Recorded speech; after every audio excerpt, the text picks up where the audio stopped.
బాచుపల్లిలో Vasavi project వద్ద customers చేసిన ఆందోళనపై వివరణ ఇచ్చారు ఆ సంస్థ డైరెక్టర్ అభిషేక్ చంద.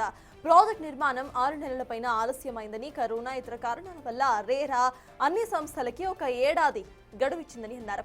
వాసవి అర్బన్ ప్రాజెక్టును 2026 ఆగస్టుకు పూర్తి చేస్తామని అన్నారు.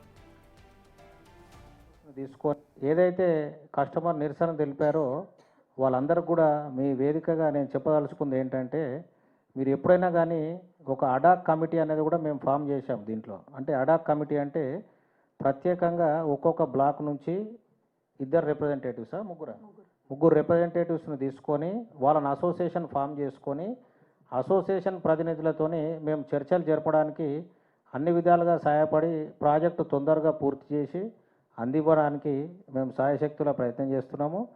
ఇదే విషయము మీ ద్వారా అందరు కస్టమర్స్ కూడా మేము తెలియజేయాలనుకుంటున్నాము. దీంట్లో ఒక విషయం ఏంటంటే, అందరు మీడియా సోదరులకు షార్ట్కట్గా చెప్తాను. ఈ ప్రాజెక్టు ఇబ్బందులు ఉందనో, లీగాలిటీ ఉందనో, ఫ్రాడ్ ఉందనో విషయం అనేది కంప్లీట్లీ రాంగ్ అండ్ బేస్లెస్. ఈ project is 100% legal. It is our own land and we have constructed. దాని తర్వాత ఇందులో ఉన్న ప్రజెంట్ సమస్యను మీరు చూసుకుంటే కనుక ఓన్లీ టైం లైన్ డిలే గురించి వచ్చిన సమస్య తప్ప ఎక్కడ నాణ్యతలో లోపం ఉందని, లేదంటే ఇది ప్రాజెక్టు స్టాల్ అయిపోయిందని, ఇటువంటి అన్నీ కంప్లీట్లీ బేస్లెస్. ఇటువంటి కస్టమర్స్ ఇబ్బంది పడుతున్న మాట, మనం ఇబ్బంది పడుతున్న మాట 1 ఇయర్ మాకు కూడా చాలా బాధ ఉన్నది. 1 ఇయర్ టైం లైన్ లేట్ అయిపోయిన విషయం కాబట్టి మేము కూడా మా శాయశక్తులా ప్రయత్నించి తొందరగా అందివ్వాలని అన్ని రకాల చర్యలు తీసుకుంటున్నాము. తప్పకుండా ఇక్కడ క్లియర్ డెడ్ లైన్స్ అనేటివి మేము ఆల్రెడీ పబ్లిక్ చేశాము. ఈ డెడ్ లైన్స్కు మేము 100% అందిస్తామని ఆశిస్తున్నాము. మీ తరఫున మీరు కూడా కోఆపరేట్ చేయండి.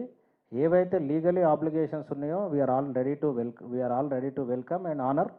And without legal obligations, without any constraints మీరు ఇబ్బంది పడొద్దు అని ఒక 7,000 రూపీస్ కూడా మేము అనౌన్స్ చేశాం.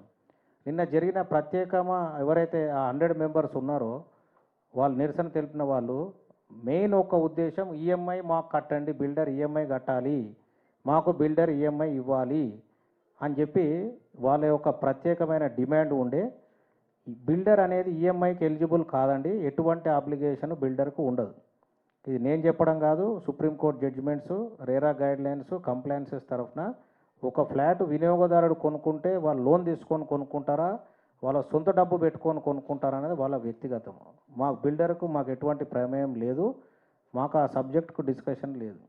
ఎటువంటి రెగ్యులేటరీ నామ్స్ ప్రకారంగా ఏమున్నా, రూల్ పొజిషన్ ప్రకారంగా ఏమున్నా అన్నీ మేము ఫాలో చేసుకోవడానికి ఎనీ టైం వీఆర్ రెడీ. ఏదైతే